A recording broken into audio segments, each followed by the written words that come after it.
Okay, we are going to go ahead and get started with our afternoon, and we have items that we've moved forward. And I believe, let me see where we left off. It looks like we're at a motion that was tabled. Do we have to make a motion to pull it off the table, right? I think that'd be safer. Yeah, yep. Okay, so is there anyone that's interested in pulling this motion off the table? And I'll remind you what the motion was. Thanks. So let me read just through the motion, because I'm having to remind myself too. This motion was made by Member Norton that the board consider taking the following actions related to statewide online education program, SEOP, for home and private school participation. Request staff to bring back the following options for committee discussion. Work with legislators to develop clarification on the relationship between the board and the future contractor to administer this program, and research legislative direction on services delivered in a hybrid environment requiring physical attendance versus the statutory intent for a completely online learning experience open to all students as described in code, and or moving this hybrid approach out of SEOP program to its own line item for clarity and specific guidance on the implementation. Then we have, someone help me. I'm all about bringing that back for sure. Can someone help me? What is the second part? Where's Sybil? Does Where do we find this? Is it in our agenda? Well, or is it just on the board? it's probably here. I'm thinking so. And then the motion to amend, so that was the motion. Then the motion to amend was made by Member Davis and seconded by Member Bogus, that the board amend the following options. 3, seeking legislative change during interim on services delivered in the hybrid environment requiring physical. Okay, so I'm thinking that would, the intent was to substitute that one piece for this piece. Someone tell me if I'm wrong. You guys all attended yesterday. Okay, and there, so it would be adding and seeking a legislative change during the interim. And then also at the bottom it would be, and rename the private school portion and keep the homeschool portion with USBE. I think there were complications with that, but that's a side note. And then on 4, add 4th bullet stating, request staff continue working on the existing statutory required SOEP, RFP, unless or until the requirement is amended by the legislature. That's what we would be picking up off the table.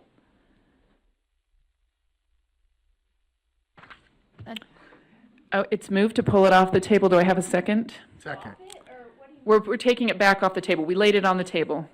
Discuss it. Can we discuss it now? Yeah, we'll bring it back. You have to remove it from the table. We didn't vote. There was a second, right? Okay, so the second is to remove, I'm not going to read that motion. Yeah, what? I do have information. Yeah. My point of information is we received an email, I believe addressed to all board members, from Kelsey at about 2 o'clock. And it basically, it's just an FAQ, but the very last sentence says, please note that SOEP staff is preparing a draft new rule for board consideration regarding contractor management of home and private online students. The nature of the draft rule is a near duplication of the SOEP rule, R277-726. My question is, are we waiting for that draft, or what we're seeing here is the draft? A topic of discussion, right? We might want to call on Reed. Can we get a clarification on that? You have to vote to pull it off the table. I can tell you how it relates to Yeah, we would, but I guess you're trying to decide whether to pull it off the table? Right. So that would be relevant to whether we pull it off the table or not.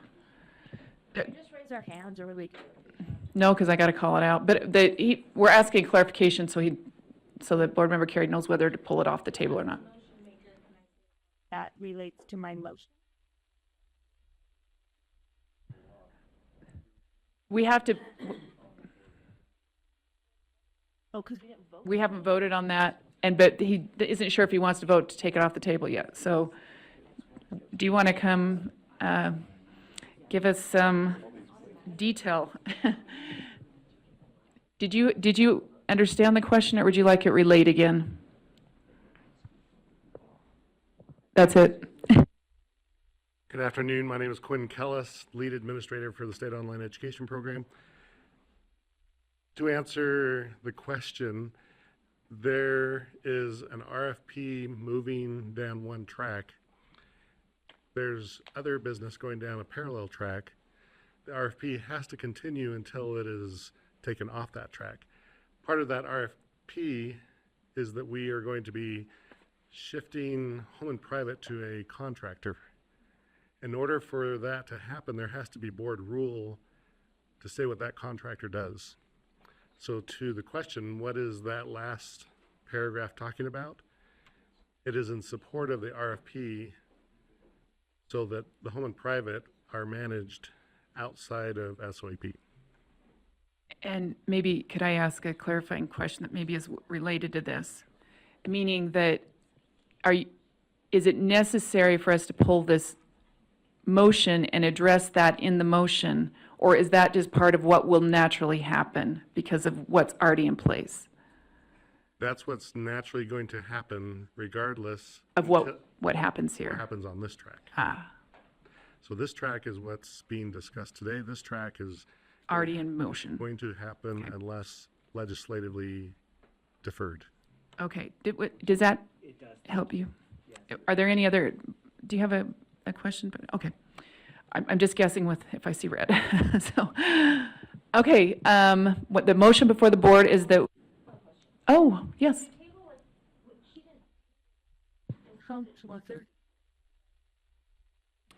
Like, why do you have to pull that? Sorry, I'm reading what we have on here, that we tabled the motion. If we,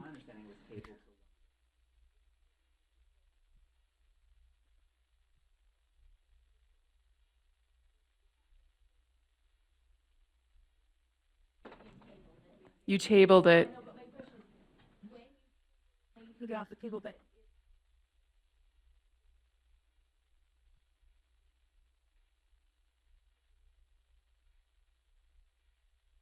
I believe that's the case, but we can get verification.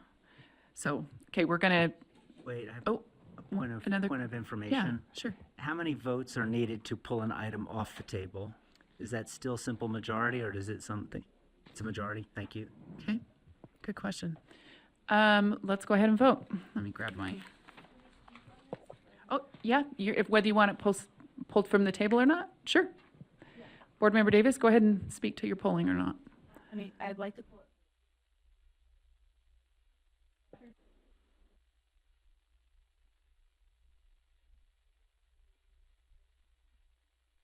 Do I get to choose on my own? Oh, I picked the same one again. But as soon as it's red, it's on, so. Okay, I'd like to pull it off the table so that we can discuss it. Particularly, I just want to make sure that there's a clarification on information. I know some people got some text saying there was misinformation shared, and the sender of the text called me this morning. And when I asked what the misinformation was, it was information from Ed Interim. And I was like, I was not in Ed Interim, and that topic was not ever discussed in our committee or in our board. Anyway, I'd like to answer any questions that are out there, and it's going to be what it is. I haven't talked to, Okay. been calling people or whatever, but I just think it's worth the conversation so that people understand the The dynamic. situation, and then however people need to go, they need to go. Okay, I don't see any other lights on or hands raised, so we're going to go ahead and start at the top. Board Member Bogus, do we have anyone online right now? Bond. Oh, she is online. Board Member Bogus, this is to remove to pull from the table. Yes. Board Member Booth? Yes. Board Member Klein? Board Member Davis? Yes. Board Member Vice Chair Earl's a yes. Board Member Green? Board Member Hart? Yes. Board Member Hymas? Yes. Board Member Carey? Yes. Board Member Lear? Yes. Board Member Norton? Yes. Board Member Rill? Board Member Straight? Yes. Board Member Wood? Yes. And Chair Moss? Yes. Okay, that passes That was passed unanimously, but we are missing 2, so 13 votes in favor. All right, we have it pulled from the table. Is, Board Member Davis, did you want to articulate anything? Well, I'll be happy to answer any questions that are out there. I think I want to make it really clear that I think some people are voting one way for different, but maybe political ideological reasons. I want to make it very clear that this motion is about clarity. It's not about an opinion of whether they should be in a separate group or they should be pulled or this or that. That's already done. That's already done legislatively. So they are being moved out from under USBE legislatively. And the question remains then, what is the clarity of the opportunity? Because what it looks like for private school students right now looks very different for homeschool students. And someone talking to me this morning said, well, a private school student can do everything a homeschool student can. Yes, let's make this clear. This is true. A homeschool student cannot do everything a private school student can do, because a homeschool student cannot walk into the room and get an in-person class taught through this program. So it's really grown. It's grown so much that it needs to be 2 separate programs. And if we're in the space of increasing choice, if you include these together and it moves into that, then you're actually decreasing opportunity for homeschool, because the same person this morning said, well, the homeschoolers can just access SOEP through UFA. Let's be really clear. Yes, they absolutely can. When they do, the state has created a new group called UFA. They are no longer a homeschooling student. They are no longer coded as a homeschooling student. They retain homeschooling status when they're enrolled through SOEP, similar to what we've been doing here at our office.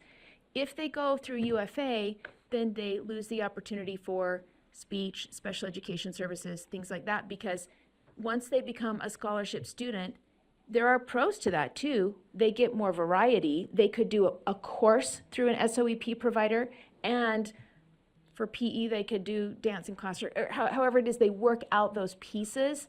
But that's a different thing from the homeschooling section of SOEP.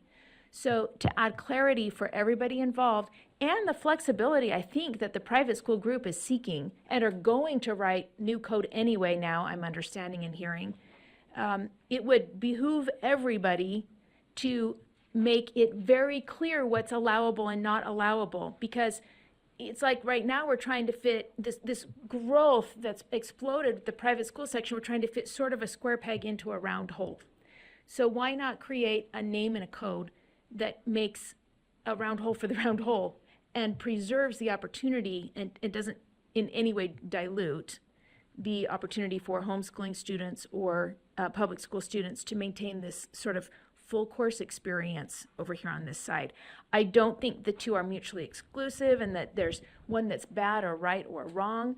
I just think it's currently totally unclear because it's gotten so big. It's time for there to be one channel here. Maybe it's called private digital partnerships or something of the like, but the two should be named different things for clarity. And if you don't vote for it, you don't vote for it. But I just want to make it clear to the public, this is about clarity. It's not about politics.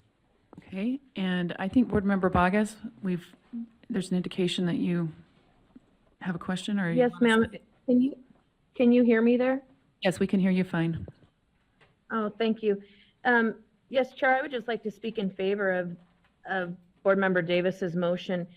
This originated in the Finance Committee, and through that process, Board Member Davis and I were able to have many conversations. And I too got some phone calls and a text message in particular. And some of the things articulated in that were not actually truthful or factual because the evidence speaks to the contrary. And so I agree with her assessment that this is about clarity. It's not about politics. because we do have some loopholes that are being exploited, and we need to close those loopholes. And so I would just speak in favor of the motion.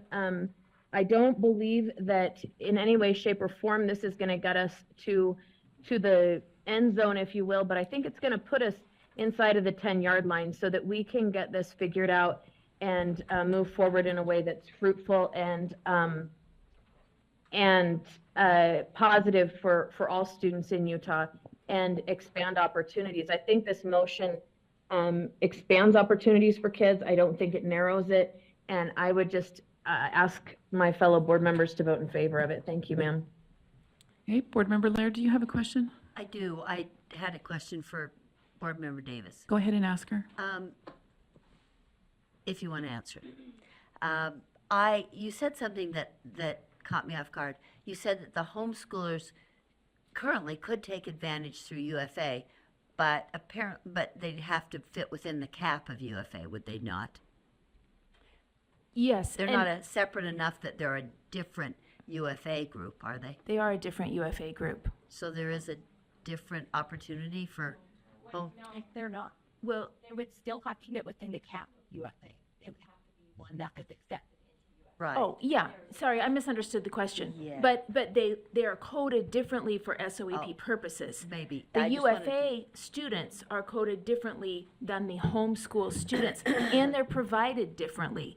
So they wouldn't receive special ed services through the SOEP provider if they are coded as a UFA Oh, I totally get that part of student. it. But they may take some extra part of that money if they only want one course and maybe get speech somewhere else or something like that. So I'm not saying they wouldn't get anything at all, but it wouldn't be provided with it. And I think I'm asking something a little bit different, and that is that they are not automatically included within UFA. They have to apply and Correct. be under the number Correct. of people who are getting the vouchers, right? Correct. Okay. And- That's just, I wanted to clarify that. And regardless if this passes or not today, I want to make sure that, I appreciated the phone call I had this morning because it was really helpful in creating more clarity, I think, for the person who sent the text and myself. And I don't think, the language is that dissimilar in what we're working toward, but I just think we need more clarity. And I think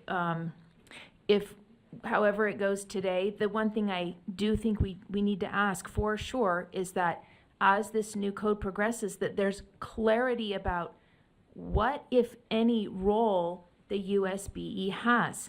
Because right now we have no direction in the one line of code. So what we're doing, as mentioned here, is creating a new rule. It just looks like the one we have now in the absence of any other thing that we have. So, I just appreciate the research for all of us. Thank you. yeah.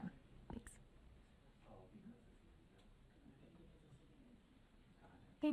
Can I ask one question? Oh, go ahead.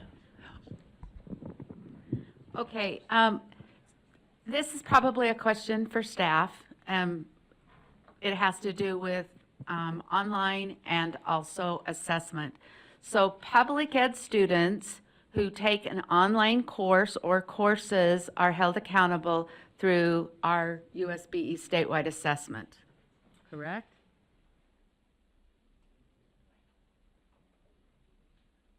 Okay. Go ahead, So that was question one. And Okay. then private school students who take online courses do not participate in the statewide online assessments through USBE. Are they held accountable?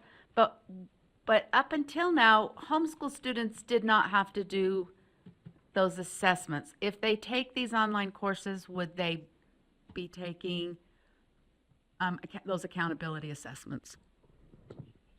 do you have Madam a? Chair, may I respond? Yeah, go ahead if you've got an answer for that. Members of the board, Member Norton, the SOEP program providers, so there are 7, but 6 public providers, are obligated to offer the state assessment to all the students. There are very few full-time online students. Most of the students, the great majority of students, have 1 or 2 classes. And the rest of their classes for public students and private they take at their neighborhood school. The private school students take that at their private schools. It's a little bit different there, but so they can take that state assessment at their neighborhood school, but the providers are still obligated to make arrangements for state testing for all the students who are enrolled, whether they waive it, take it at their regular school, or take the test. There are those options. So for homeschool and private school and public, they will be offered the opportunity. They can say no to that. They can opt out.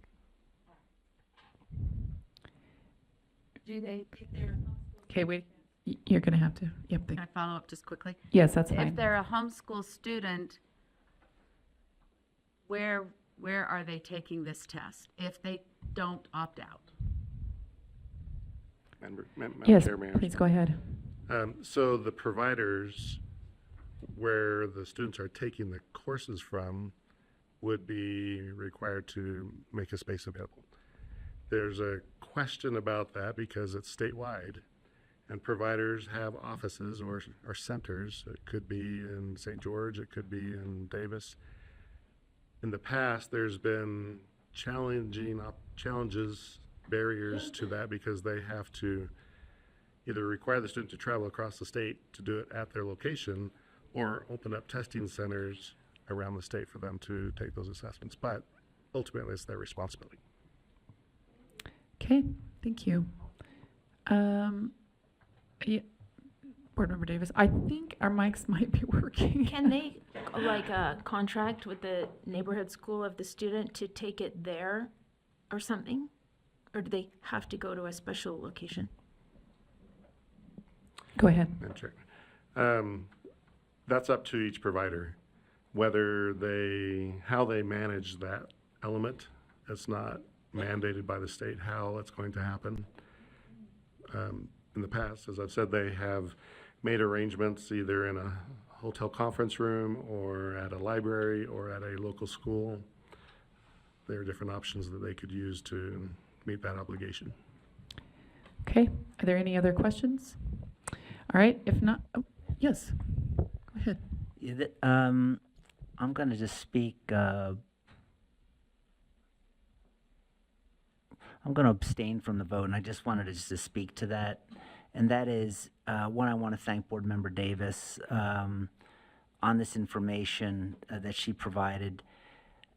I have heard from Board Member Davis, Board Member Bogus was kind enough to reach out, as well as other individuals. And usually there's a difference over the facts. Like, people see things differently in terms of what they want to accomplish. Almost everyone I spoke to, they're in agreement that we need to do something. And interestingly, there seems to be a consensus as to how that should look. But what really surprised me was the difference over the facts that draw these parties to the conclusions they've made. And I just don't feel that I really have a strong grasp on the facts of this matter. So even though I'm inclined to support the end conclusion, generally, I just don't feel in a position of, yeah, I have a mastery of these facts. And so because of that, I'm just going to abstain from the vote. Thank you. Okay, and yeah, Board Member Hart, go ahead. So for me, my thought process is slightly different. I just don't know why we'd even address this when when we know legislation is, we have a pretty good suspicion there will be more legislation. It just feels like it's unnecessarily confusing the matter. Let's just work with our legislators and get these items worked out in legislation. We change it now, and then we change it back, or we change, and then legislature changes. I feel like there's no clarity in the space. So just leave it alone and let's get it right. And we already know that it's going somewhere, somehow, fairly soon. It just feels extraneous. I don't know. That's my rationale. Okay. So the motion before the board after, okay. Member Davis is Member before me. Davis, go ahead. Now, I mean, Chair. I'm not trying to do the you've talked Chair, twice rule, but we've got to. if we let the legislature just do everything, we don't need a board. I mean, this is only to add an opinion in. It's Okay. not to demand or mandate. It's to say, hey, when you're doing this new code, consider a new name and to add clarity to what's happening in this space, and consider keeping homeschool students with us, the very tiny amount of 150 kids, because their program looks very different than this other group. And that's our opinion, and they can do whatever they want, and we're gonna fall in line to whatever they want to do. But it's our opportunity to add an opinion. Board Member Wood? And that's where I was going to go, as we talked about, we know legislation is coming. Why would we not, as a board, offer our, where we're coming from and looking, and then I too have had texts coming in that said these splits needs to happen because we have a homeschooling group, we have a private group, they're different and they need to be thought of as such. And so, Board Member Carey? Yeah, if it was just us giving feedback to the legislature, and I think we can do that collectively or individually, I'm sure that we all do. But as I'm reading this, to me, this goes beyond that, right? Because we're saying, yes, consider a private part and a public part, and then we say, and keep the homeschool portion with USBE. And this is the part that I don't feel like I really understand, the pluses and the minuses, and it's my understanding that historically, when it dealt with homeschooling issues, they didn't want to deal with USBE, and typically USBE didn't want to deal with them. So when I see something like that, I think this is a very big step. And I'm not saying it's the wrong step, I just don't feel comfortable in that. I don't understand the full import of that yet, so that's why I'll be abstaining. Okay, Board Member Booth, do you have a comment? I do.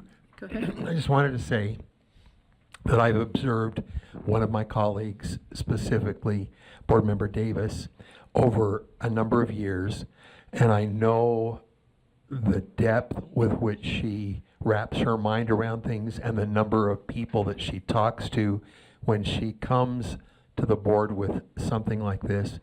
I trust that opinion, and I will be supporting this motion because I just believe that she is wanting our board to have a position and to communicate that position for the good of students across the state of Utah. Thank you. Oh, sorry. I don't have names, so I'm doing seats here. So I'm assuming you're next, and then we'll go to Chair Moss. Go ahead. Okay, thank you. And I am going to be voting against this motion. I can see that there are a lot of complications involved here, but as different as public school and private school can be, homeschool is its own entity as well. And I think, if they're going to make a change, they ought to possibly look at that change as well. I don't know, but I don't know that we just need to naturally say, yeah, homeschool is like public school, so let's be in charge of let's be in charge of homeschool and their oversight as well. I don't think that's exactly what anybody was asking for, and I don't necessarily think that's what is best in this situation. Chair Moss? This is, I think, another variation on the same thing. I greatly appreciate Member Davis digging into this. We've had discussions. I've looked at the research. I just have to say as well, having talked to a bunch of people, I'm still not entirely clear about the ramifications. There are disputes over how things work. I think it's a great discussion. I think our board should be engaged, and I appreciate, on that note, Member Davis stepping into that discussion with the proposal. I think I might abstain for the same reasons. I don't want to say that this isn't the right answer. I'm just not sure as I sit here that it is the right answer, but I definitely think we want to be continuing the discussion and whatever the vote here, continue to weigh in for the legislature. So that's probably a bit muddled, but I think I might not be the only one. We're dealing with a tricky, complicated, with moving pieces based on where Fitz all comes into this. That's another thing that complicates an already tricky situation. So, again, just in the interest of explaining myself, I may abstain, but I don't think I want to be done with the discussion. I don't think our board wants to sit on the sidelines. Point of information. Yes. If this doesn't pass, then do we consider the main motion Well, that there would came be out of no, committee? the amendments would not pass. 'cause Right, that's but then what's- the main motion And then the main would motion would be before the considered. body. Okay, awesome. And I get that, Am I- Chair. We're all trying to wrap our okay. heads around it. Okay, I just want to make, if I'm wrong, someone correct me real quick here. That's what I understand. Are you speaking? I just have a question, point of information. Yeah, go And that ahead. is for the second one, at a bullet number 3. If that provision wasn't there, staff is still going to continue to work as statutorily required, correct? Yeah, so this So is part, if this is part of the amendment, so. If this does not pass, staff is still going to continue doing what they're legislatively charged to do. Is that correct, saying yes? Yeah, I just want to make sure it was redundant. Okay, thank thank you. you. good question. Yes? Board Member Lear? However, staff will continue to work on this, but they won't have the direction from the board that would be provided in this, if this vote were to pass. Well, they they would continue with the legal obligations and the direction they're headed, but even if we, To discuss with, to discuss with staff, or I mean, to discuss with legislators, but the staff would not have direction from the board that we think it would be cleaner to have a homeschool group and a private school. yes, but I think the question was just related to the amendment on number 3. Right. Was that, am But I, they- sorry, I maybe thought I'm it missing also something. went back to the underlying motion that is more vague, and continuing to Okay. work is then leaves the rest of the board outside of the leadership, not knowing what direction the leadership and the staff are going. Well, can I? Yeah, go ahead. I'm not. I think there's already a legislative track, as you know, he was, Quid was explaining, right? One track, the legislature already directed, that's going forward. That's not up to leadership or staff, we're just following directions. Alternate track proposed by Member Davis that we may or may not take, which itself would only affect the other track if the legislature said, okay, we're gonna go that direction instead, right? So I think the decision is, do we pursue this other alternate track, or just let that one go, or we follow the legislature's direction? Or we're just stuck with. Yeah, Right, I and understood, it's- and but it's what I mean is, stuck- I we're just wanna stuck make with clear the that one- we're following the track. legislative direction, not board leadership direction. If we don't go this other clarifying route that Member Davis takes, then we just follow Okay, the all legislative right. direction I that's think we're already in place. beating this to death. Okay, we're going to vote on the amendment. Oh, yep, after we, Board Member Green. Well, I'm going to miss Angie Stallings, and I think she has something she might want to say. So I'm going to give her a chance. Like, Okay. Can I pass the mic through Weigh the in. board?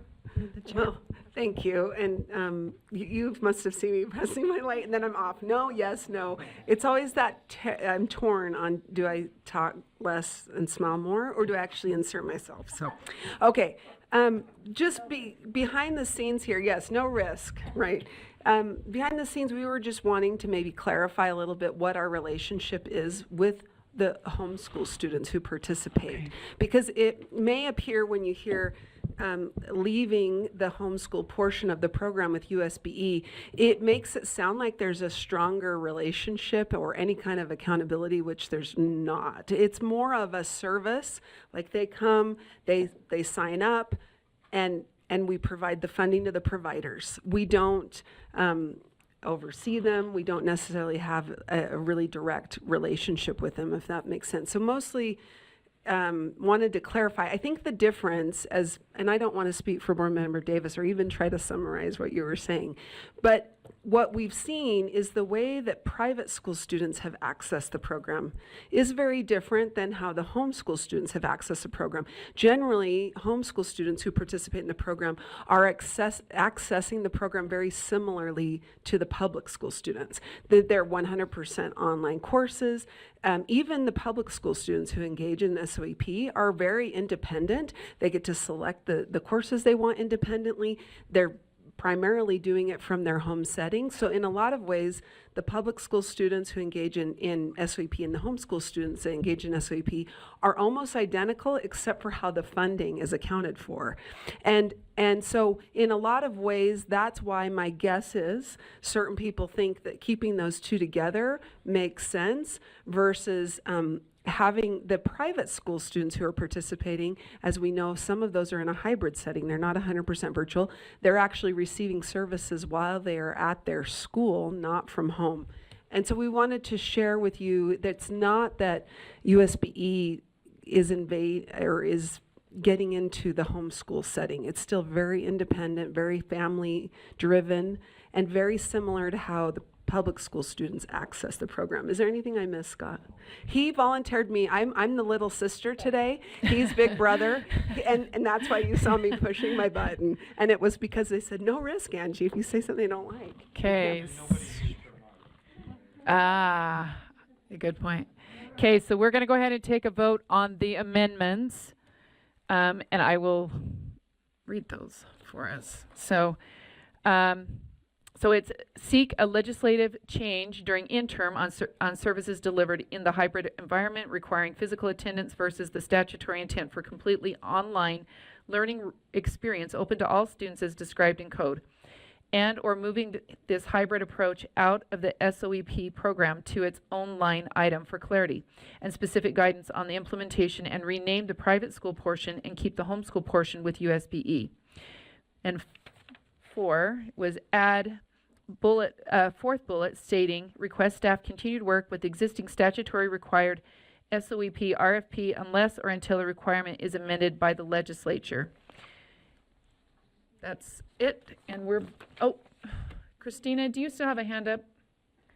Sorry. No, well, yes and no. I think Member Lear said what I wanted. Well, not everything. Okay. But she said a few of the things I wanted to say. I'm happy to All right. withdraw my intent to speak. I'm so sorry. I did have you written down. I just was so excited to get to the amendment. So we already did it. We did it. We're on the amendment. So we're going to go ahead and vote. This is the amendment to the motion. All right. Board Member Bogus? Yes. Board Member Booth? Yes. Board Member Klein? Board Member Davis? Yes. Board Member Earl is a no. Board Member Green? Board Member Hart? Big Mike? You can use your big mic now. No. Board Member Hymas? Yes. Board Member Carey? No. Board Member Lair? Yes. Board Member Norton? No. Board Member Rill? Board Member Straight? Yeah. Sarah, Real is a yes. Oh, Did you okay. catch that? Nope, I didn't, but I did now. So Board Member Wood yes. and Chair Moss. Abstain. Okay. So I have 1, 2, 3, 4, 5, 6, 7, 8, 9 yeses on the amendments. Okay. So the amendments passed. We're back to the original motion. What does that look like? So the original motion is request staff to bring back the following options. Okay, let's see. It was made by taking action. All right. Options for committee discussion. That's all we're doing? Oh, I don't have it stricken on my, sorry. Okay, sorry. I'm glad we're asking this. All right, should I read it off of here? Okay, so number 1, work with legislators to develop clarification on the relationship between the board and the future contractor to administer this program, and research yeah, would you just do that for me? Yes, you did. Okay. That would be good.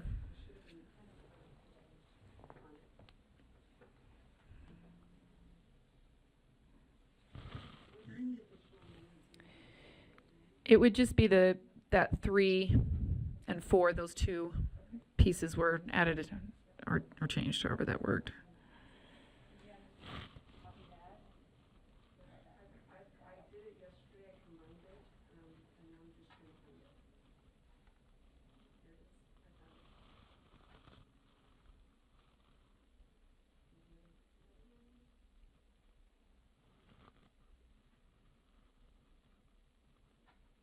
Okay, we ready?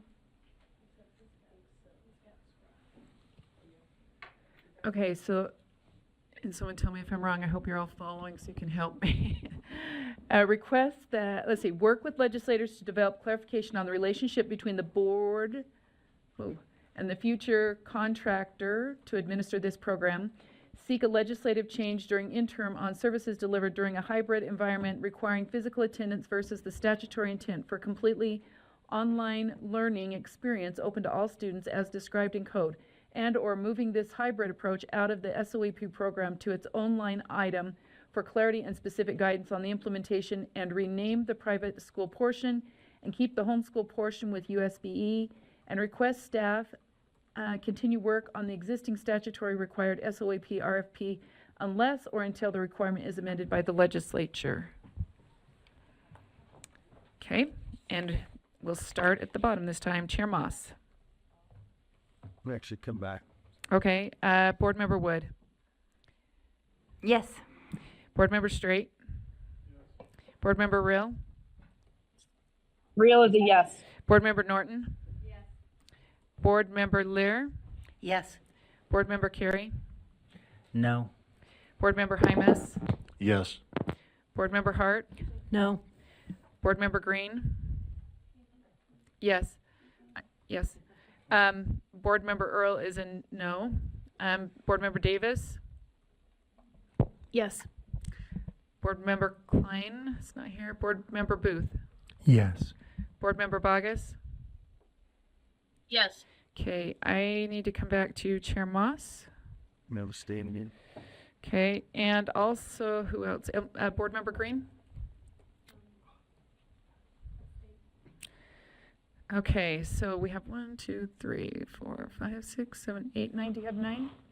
So there's 9 yeses. There are 1, 2, 3 noes. Those are Board Member Earl, Board Member Hart, and Board Member Carey, and 2 abstentions, which are Board Member Green and Chair Moss. Okay, next item. Right? Anyone want to correct me on that? Okay. Next item was the prioritization of board legislative funding requests. I have to change this over to someone else because I got to make the motion. Okay, or do you want to take it? You take it. I mean, again, I just don't have it. Stuff. That's right there. All right, we are at the prioritization of board legislative funding requests. Do we have a motion? I have a motion. Okay, go ahead. The motion is to amend our critical needs staffing to add internal audit critical needs funding request. And the request was, what is kind of the bare minimum we need? Originally, it was asked for several individuals, and this is to ask for 2. So that's the request, 2 FTEs for Okay, hold on. $364,000. Are you following me? So the motion. I would second that. Thank you. All right, the motion's been made and seconded. Do we have the motion clearly? Okay, we will, Yeah, it would be to add to our, oh, okay. It's not generally though.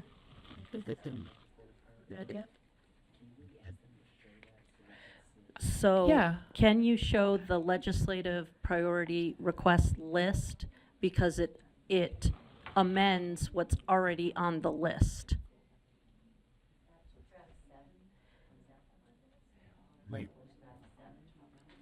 Is that draft 7? It's a, yeah, Yes.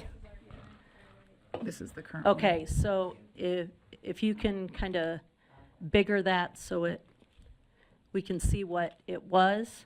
And then the motion is that, is to change it to requesting additional staff to assist with the critical functions of 2 FTE. Is that correct? And I can speak to that. There's just a couple of things. One of those is that the asks within USBE should be combined together. And we asked USBE to actually about 6 weeks ago or so, to say what is the critical stuff we need. That's what I did with internal audit. What is the critical things we need, knowing that there would be probably some limitation on with the funding from this year. So this is the request here. So.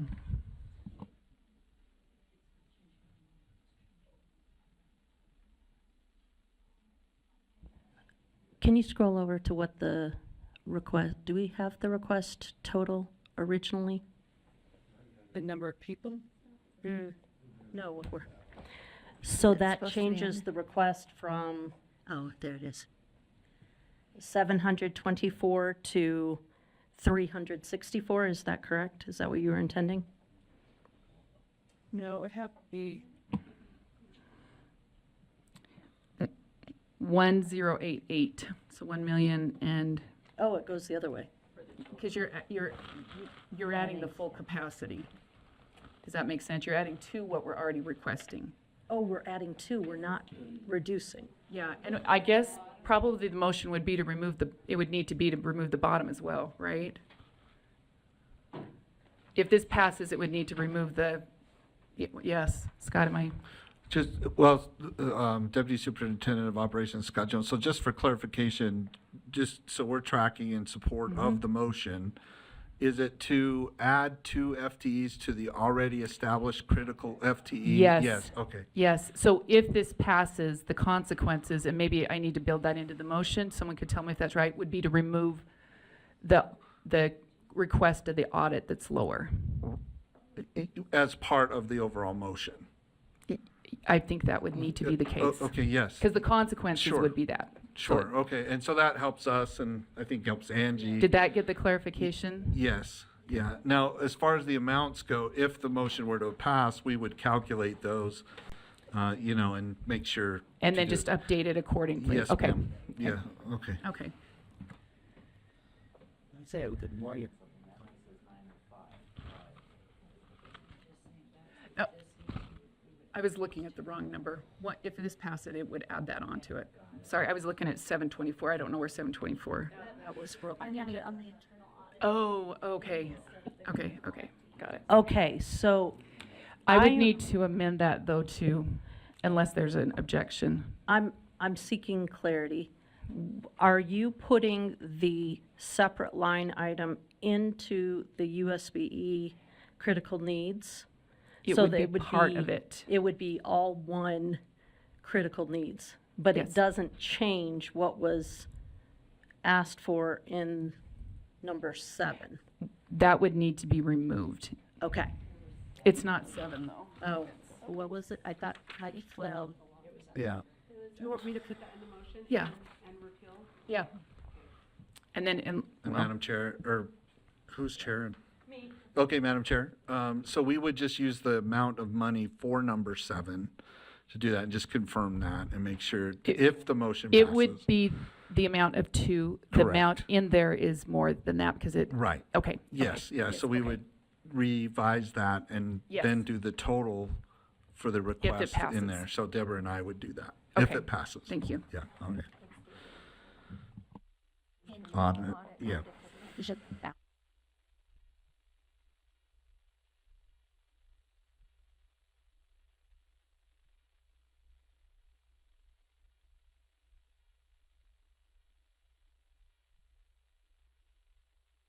Okay, so from what I understand, originally, the audit critical needs had 4 positions, or 4.5, or somewhere thereabouts.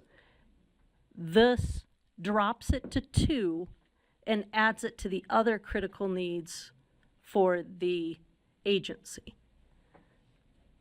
I believe that's, because I completely misstated. So now can we go to the motion and see if the motion reflects that intent?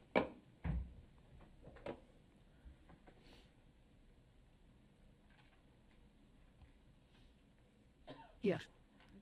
Okay, the second on the motion, are they still good with it? was Christina, I think. Yeah, Member Bogus, are you good with the motion? Yes. Thank you.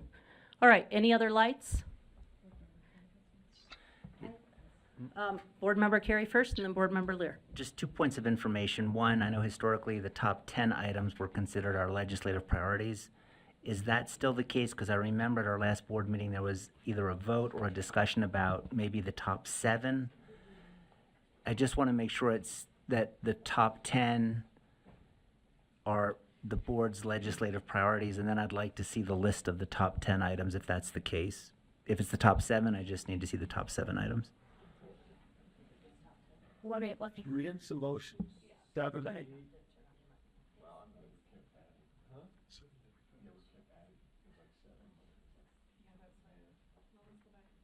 Look.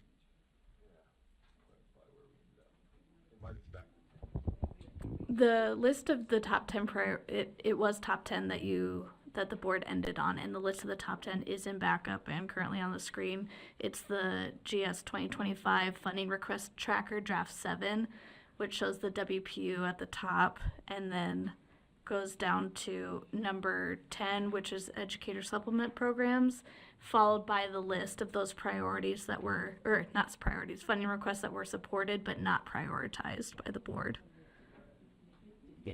So 10, oh, 10 EW. 10 inclusive of WPU as the number 1, correct. So WPU plus 9 additional. 10, that's. Member Carey, does that answer your question? It does. Okay. Member Lear? I have a question for the maker of the motion, I think.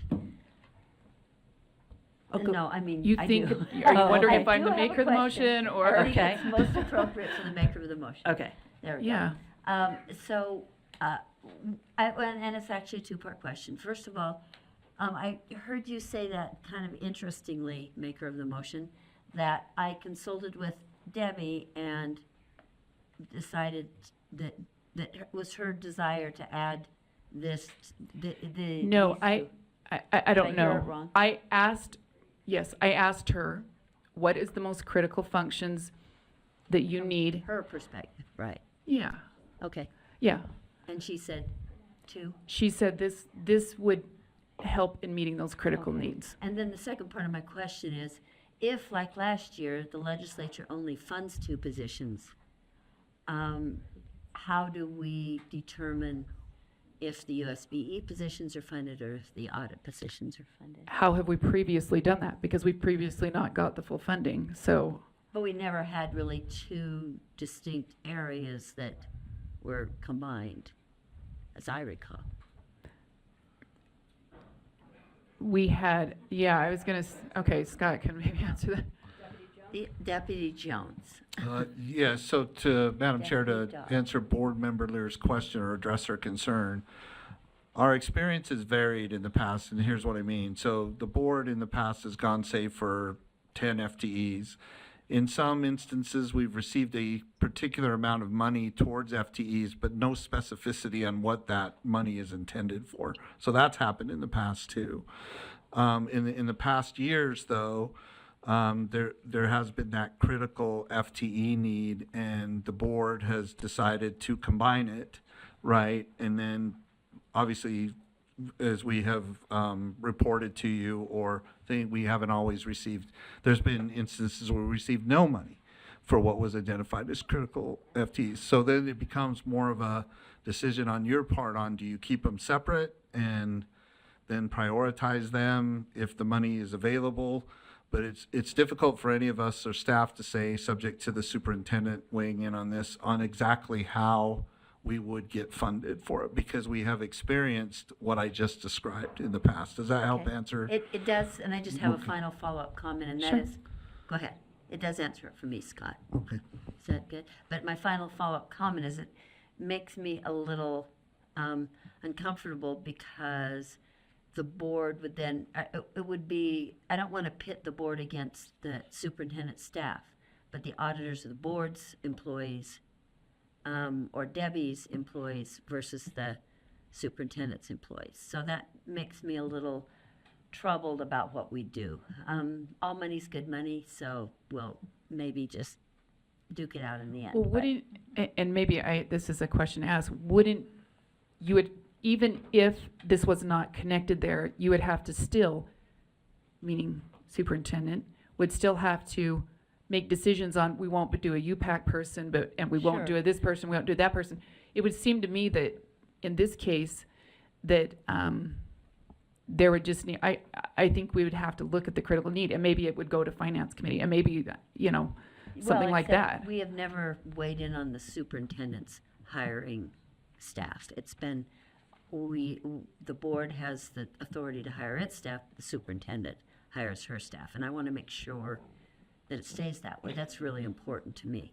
But I also feel like the board would prioritize its staff over the superintendent. I'm just not sure. It creates an uncomfortable situation for me, but again, I guess I would say all money's good money, and so we'll figure that out when it comes to pass, or whatever comes to pass. Okay, Member Bogus. Ma'am, I don't think I have anything to say. Oh, Is my hand still up? yeah. Yes, ma'am. Oh, I don't know how to It's okay. take that down again. It's totally fine. Thank you.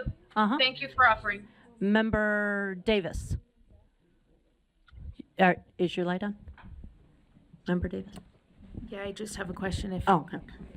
If this passes, I mean, is there an understanding that if all of the FTE are filled, that they'd be filled? But if, say, a portion of them are filled, that the one that has been prioritized above gets filled first, and then as there's enough, the next one for audit comes in, and then the next one for audit if it comes in? I don't think there's been a prioritization. Well, I don't- it's number 2, isn't it? The critical needs for USBE is number 2 in our list. Am I right? Or do I remember wrong? I'm sorry. I thought you meant within the, we could, How many FTE did we request in that one? We couldn't find it on Was it 4? chart. 5. Did we request 5? 5, so then we would So go to let- 7. So 5 would go to 7. Let's say they fund 6. Would these that were prioritized, number 2, be filled first, and then the audit be filled in on number 6, and then that one would drop off? Or would one of the ones that was prioritized on number 2 drop off, and audit would go above? so we can make that decision and put it in the motion. It doesn't specifically state or give that direction. So if that's important, I think that amendment would need to be made it either needs, if it matters to us, and we don't believe the legislature is going to make that distinction, and it does matter, and if it does matter to us, then we need to put that in the motion so that it's clear. That would be all I have to offer on that.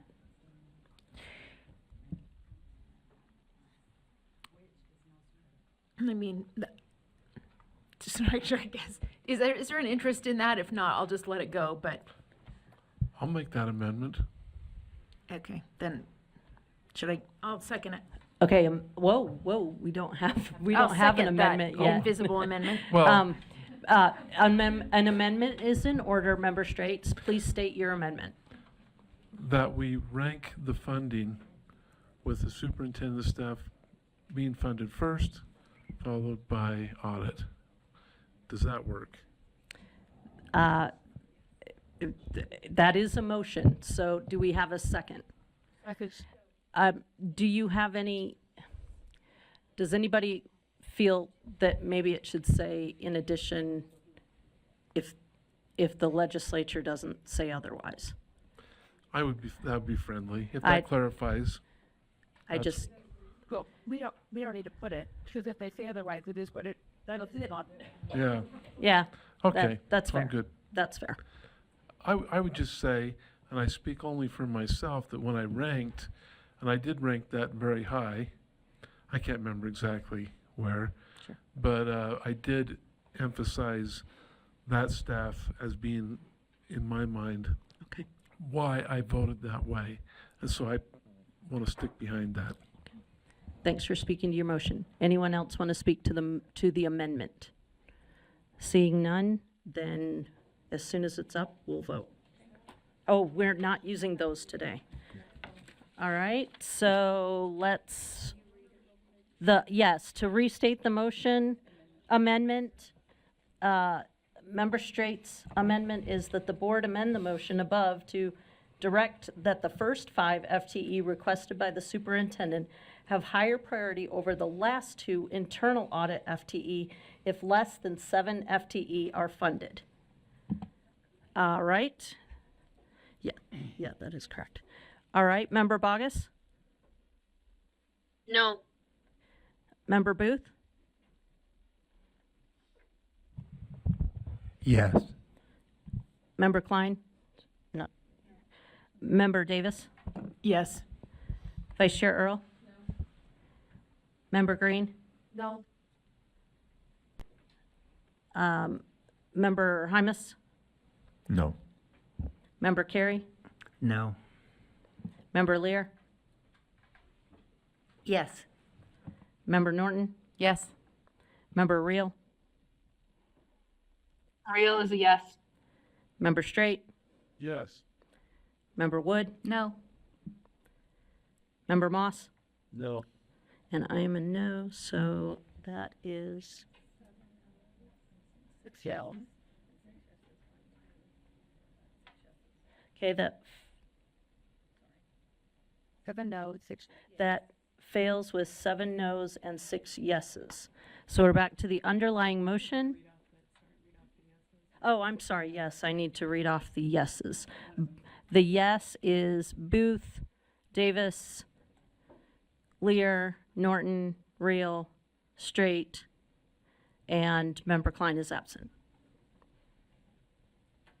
Okay, we're at the underlying motion. I see no lights. That means we are ready to vote on that one as well. What's that?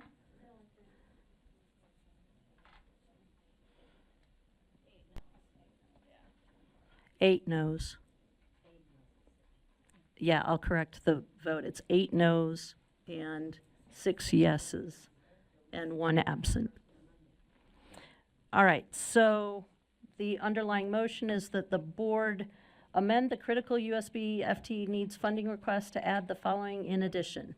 The internal audit department is requesting 2 additional staff to assist with its critical functions. 2 FTEs equal 364,000, and repeal the internal audit critical function capacity funding request. All right, we will start.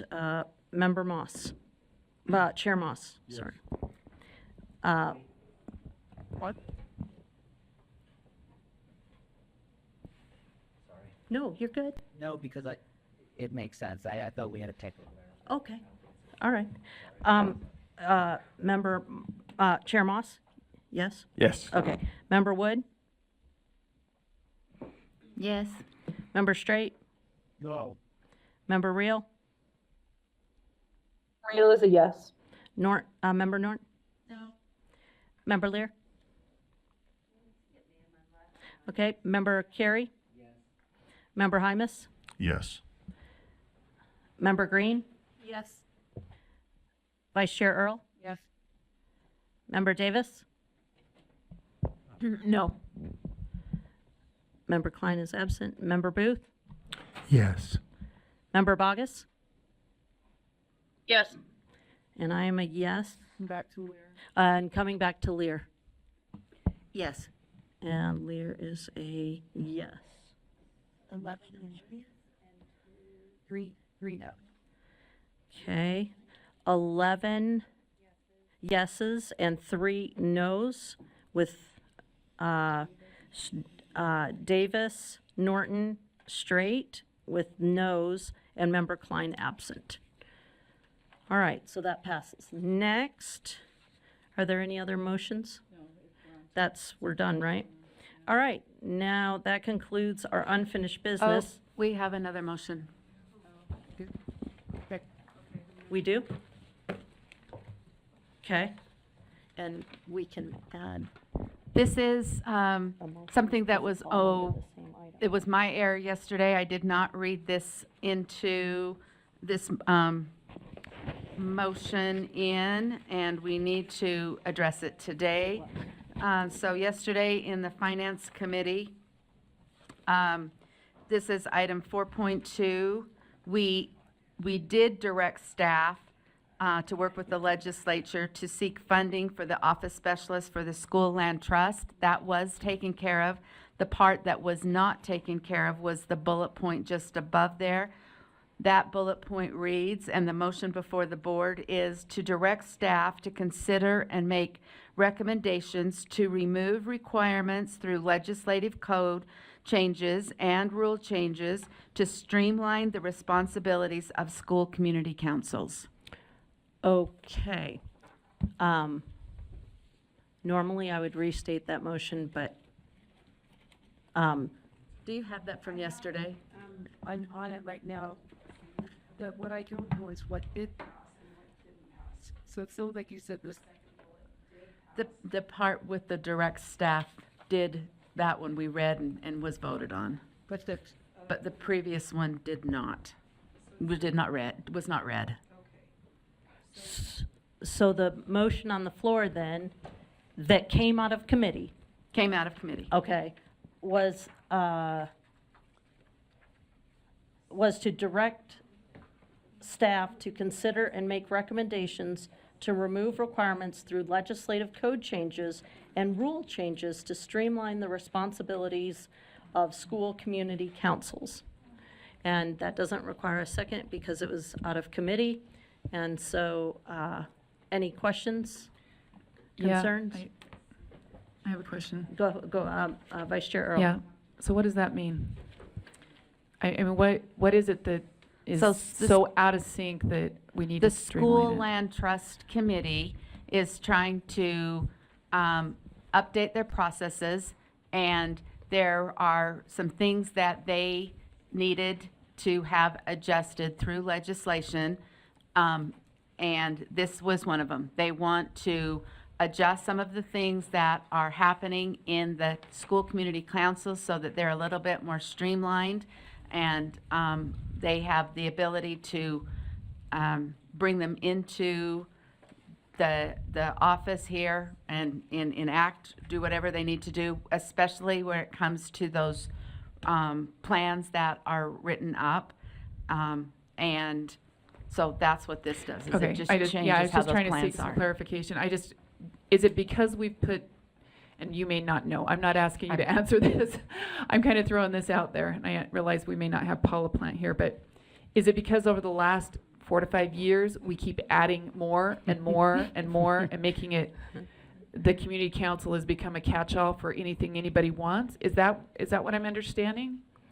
Is that what we're understanding? Well- Yes, that's what we're understanding. Okay, We've then had a I'm lot for more that. I just was like, I don't know what that meant, Yeah, right? Okay. when you think of the amount of money that, and how that has grown over the last few years, and will grow, hopefully, with the amendment passing even more, but even without that, these plans are very, they're very large. They're taking everybody a lot of time. And so this would just allow for it Okay. to get to the nitty-gritty. Okay, I'm good with that. I just want to make sure I understood what the intent was. So. Fair.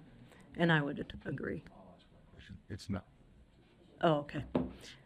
All right, any questions pertinent to this? All right, seeing no further questions, we'll move to a vote.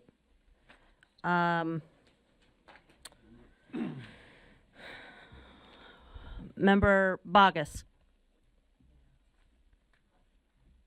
I'm going to abstain. Member Booth, Yes. Member Klein is absent, Member Davis, left, Vice Chair Earl? Yes. Member Green? I'm a yes. Member Hymas? Yes. Member Carey? It would. I'm going to abstain. Member Lear? Uh-huh. Member Norton? Yes. Member Reel?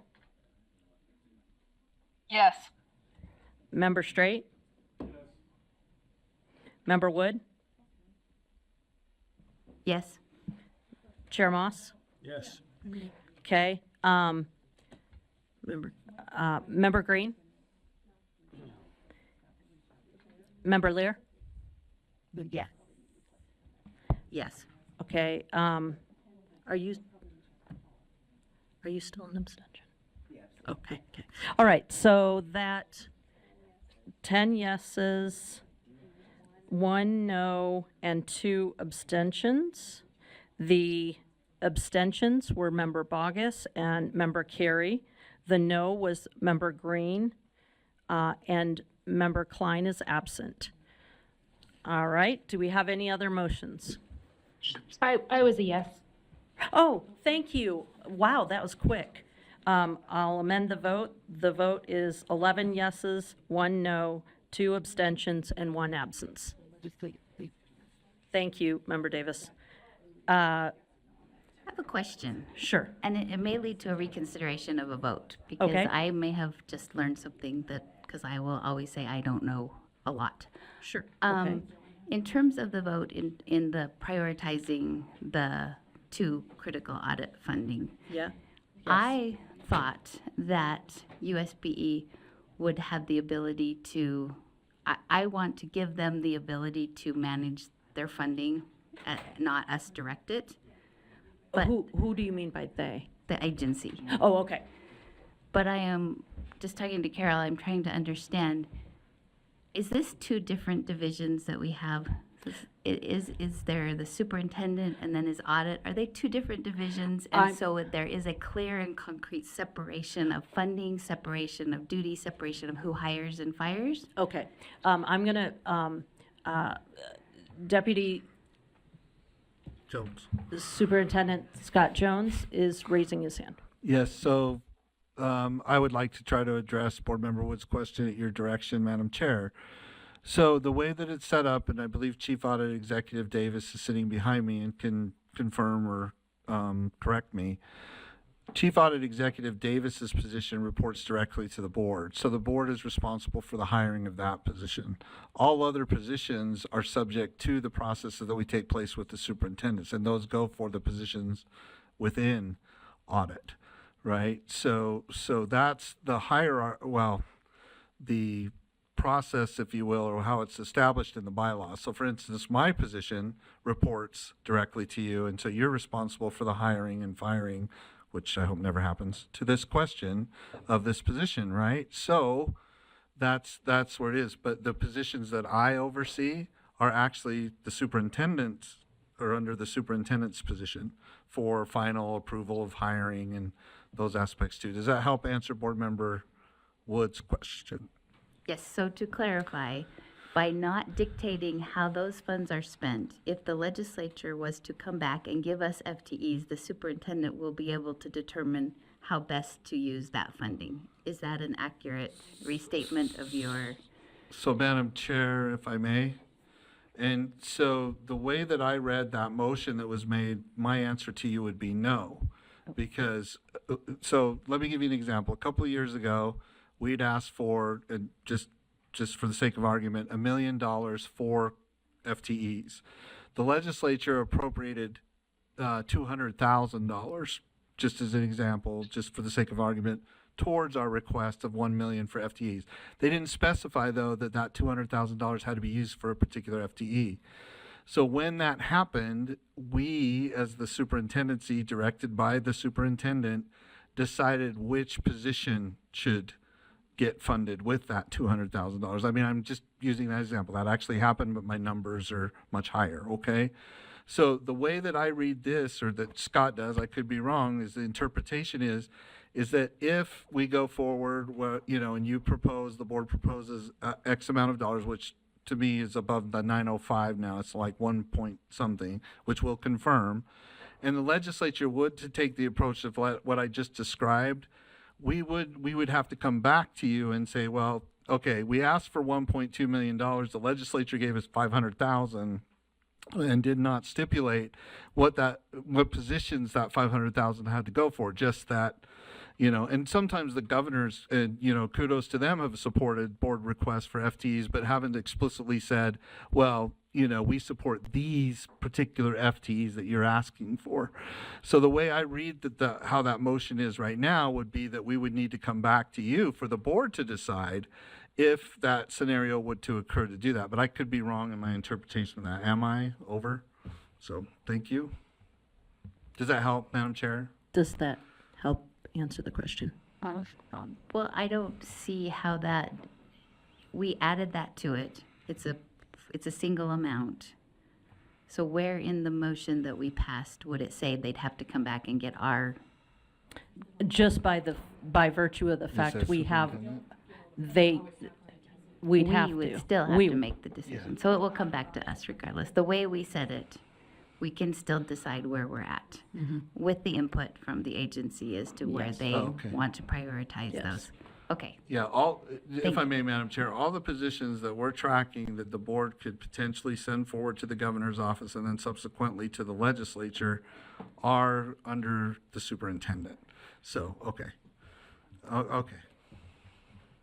They are not under our purview. They are under the purview of the superintendent. Correct. Yes.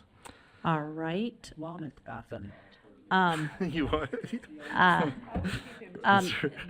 CEA Davis has something? Chair, may I make one clarification? So Chief Audit Executive Debbie Davis, one clarification with the internal audit positions, because we're required by Utah Code to follow professional standards, which require us to be independent of management, which would be the superintendency. So we can't, so there's kind of an administration and a functional, so just making sure that that clarification is understood, that internal audit is and is required to be by Utah Code, we have to be independent of daily operations of the agency. So as long as Yeah. that's understood, but yes, as far as hiring goes and everything, we follow the same process. Yeah.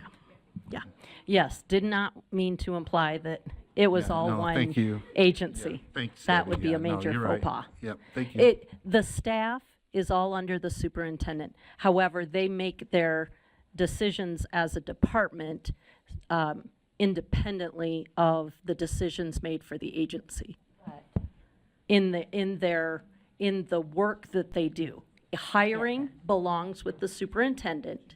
But not Debbie. Correct. Debbie is not the superintendent. No, she's not hired by the superintendent, the board. No, her staff is under the jurisdiction of the superintendent. However, when they do their work, the people assigned under Debbie's area do their work independently of the agency. All right. Whew. So you're okay now? Okay. Did we have any other motions? Okay, I'm out.